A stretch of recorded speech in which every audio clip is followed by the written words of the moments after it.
Assalamualaikum warahmatullahi wabarakatuh. Perkenalkan, kami dari kelompok 10 mata kuliah studi kelayakan bisnis akan mempresentasikan hasil kerja kami mengenai proposal studi kelayakan bisnis yang berjudul Tote Bag Troso Khas Jepara Ramah Lingkungan sebagai inovasi pengembangan produk lokal Jepara berbasis e-commerce.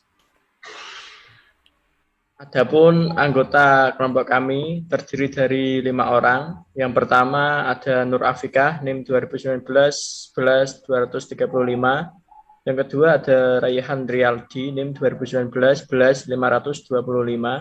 Yang ketiga ada Reza Melinda Nur Ajijah, NIM 2019-495.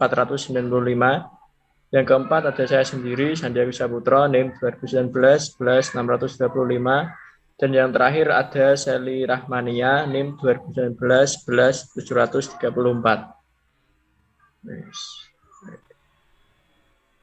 Untuk materi yang pertama yaitu latar belakang.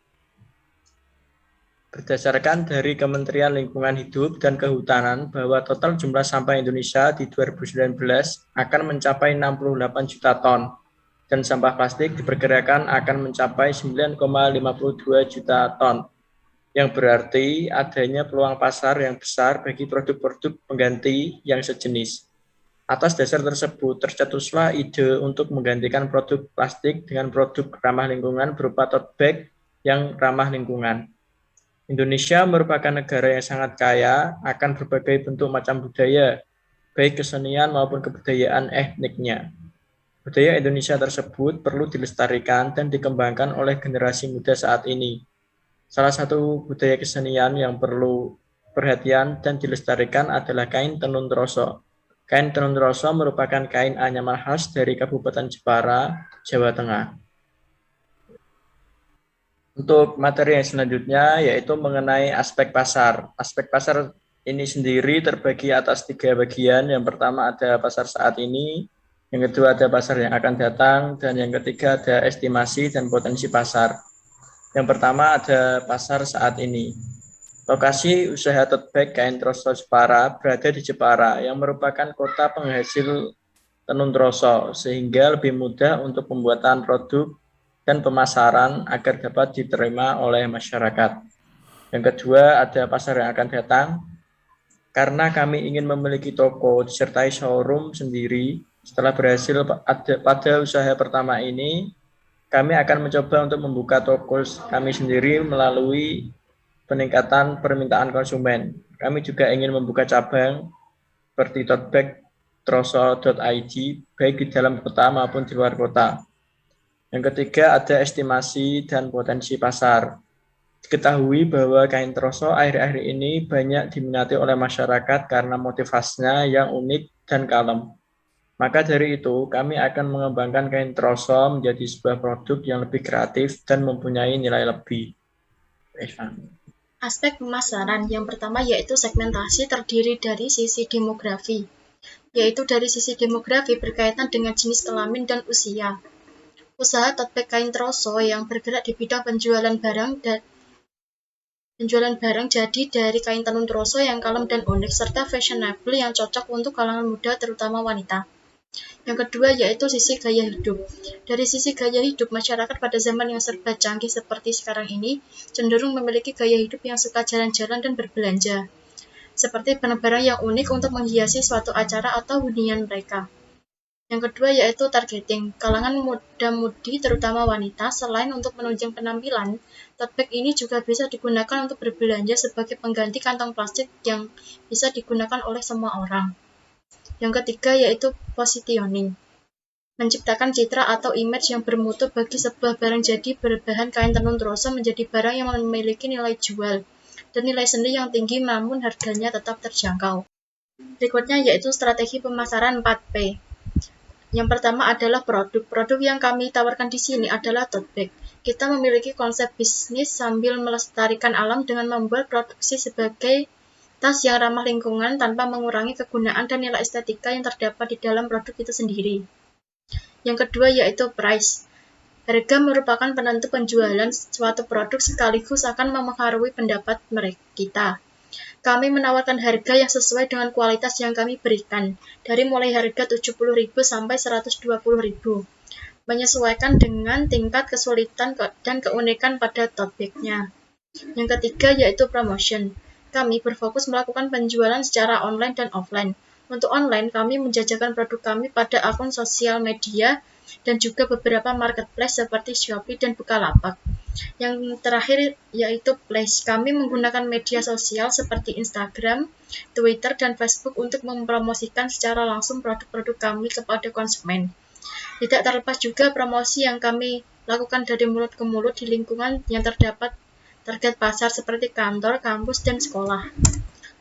Yang berikutnya yaitu analisis SWOT, yaitu stretch, yaitu produk tote bag ramah lingkungan dengan bahan kain katun. Yang kedua yaitu mengangkat batik sebagai bentuk pelestarian budaya. Yang ketiga yaitu desain tote bag kekinian. Yang ketiga yaitu mengembangkan kreativitas dengan mendesain tote bag kanvas sesuai keinginan pengguna. Yang kedua yaitu opportunities, yaitu meningkatnya pengguna tote bag membuat permintaan tote bag bertambah, sehingga permintaan tote bag saat ini sangat banyak terutama di kalangan remaja. Yang kedua yaitu terciptanya lingkungan yang sehat karena penggunaan plastik yang berkurang. Yang ketiga yaitu weakness. Kelemahan pada produk ini adalah tote bag mudah pudar apabila sering dilakukan pencucian. Proses produksi yang masih manual membuat waktu pengerjaan menjadi lama. Yang ketiga yaitu perlu banyak promosi atau iklan untuk mengenalkannya kepada masyarakat. Yang keempat yaitu stretch. Banyak pesaing yang sudah menggeluti usaha tas ini karena masyarakat lebih menyukai tas yang sesederhana mungkin untuk digunakan. Yang kedua yaitu di era digital masa kini membuat pesaing dapat dengan mudah melihat produk yang serendipity berdasarkan sehingga produk kami mudah ditiru. Aspek teknis, lokasi dan luas produksi. Lahan yang dekat dengan tempat industri agar terhubung dengan kawasan wisata budaya, sehingga pengunjung dapat sedikit melirik apa yang telah disediakan di sekitar kawasan tersebut. Yang kedua, lahan dapat membantu sektor produksi kreatif masyarakat sekitar. Yang ketiga, lokasi ini memiliki daya tarik khusus, yaitu letaknya berada di kawasan desa industri kain troso yang dapat menarik minat masyarakat. Layout dan desain. Masalah layout ini berkaitan dengan logo usaha, tempat, denah, lokasi, dan contoh gambar barang produksi. Untuk lebih detailnya bisa lihat gambar di bawah ini. Gambar yang akan dipasang untuk memikat strategi pemasaran dari kain troso. Layout produksi. Layout produksi menuju dari gudang atau tempat bahan-bahan, menuju ke tempat produksi, menuju ke tempat pengecekan barang, menuju ke finishing, lalu pemasaran barang. Yang di samping ada seperti rak atau penempatan, kasir, pintu. Aspek manajemen struktur organisasi yang terdiri dari direktur, manajer, keuangan, kepegawaian, departemen produksi, departemen riset dan kreatif, dan departemen pemasaran. Berikutnya yaitu deskripsi pekerjaan. Yang pertama yaitu direktur yang bertugas menerima laporan dari jalannya bisnis tote bag kain troso. Yang kedua yaitu manajer, bertugas mengelola, memantau, serta mengendalikan bisnis setiap harinya. Yang ketiga yaitu keuangan, bertugas mengatur keuangan dan membuat laporan keuangan setiap bulan. Yang keempat yaitu kepegawaian, bertugas merekrut, mengembangkan, melatih, serta memelihara pegawai yang berkualitas. Yang kelima yaitu departemen produksi, yang bertugas memproduksi tote bag kain troso. Yang keenam yaitu departemen riset dan kreatif yang bertugas mempelajari tren, karakteristik, dan permintaan konsumen. Yang ketujuh yaitu departemen pemasaran, bertugas mengelola berbagai aktivitas dalam bidang pemasaran setiap produk. Jadwal kegiatan. Yang pertama yaitu ada kegiatan praproduksi yang ditanggung jawab oleh Sandi Agus Saputro. Yang kedua yaitu ada persiapan administrasi dan komunikasi mitra yang ditanggung jawab oleh Nur Afiko dan Seli Ramania. Yang ketiga yaitu ada produk skala kecil yang ditanggung jawab oleh Sandi Agus, Nur Afiko, Rehan Lialdi, Reza Melinda, dan Seli Ramania. Yang keempat yaitu ada analisa pasar dan promosi penjualan yang ditanggung jawab oleh Reza Melinda, Raihan Rizaldi. Yang kelima yaitu ada pemasaran produksi yang ditanggung jawab oleh Nur Afriko Shelly Rahmania. Yang keenam yaitu ada evaluasi yang ditanggung jawab oleh Sandi Agus Saputro, Reza Melinda Nur Azizah. Yang ketujuh yaitu ada pengembangan produksi yang ditanggung jawab oleh Sandi Agus Saputro, Nur Afriko, Raihan Rizaldi, Reza Melinda, dan Shelly Rahmania. Yang terakhir yaitu pembuatan laporan kegiatan yang ditanggung oleh Nur Afriko.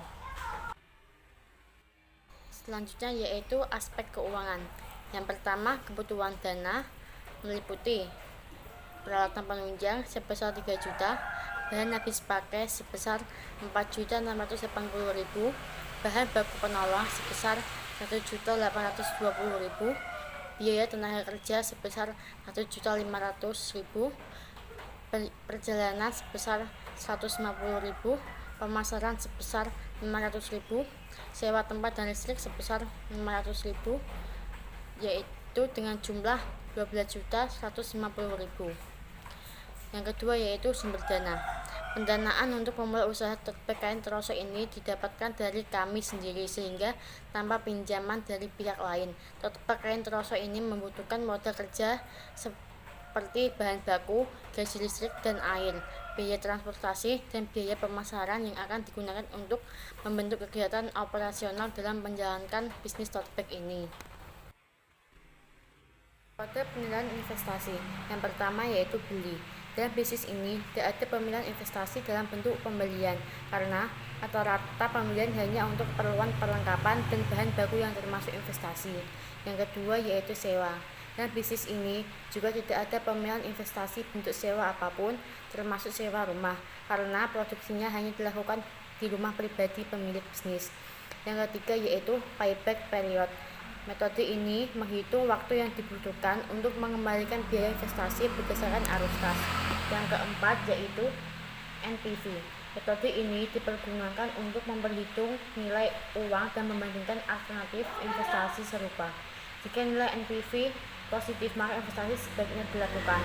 Yang kelima yaitu accounting rate of return.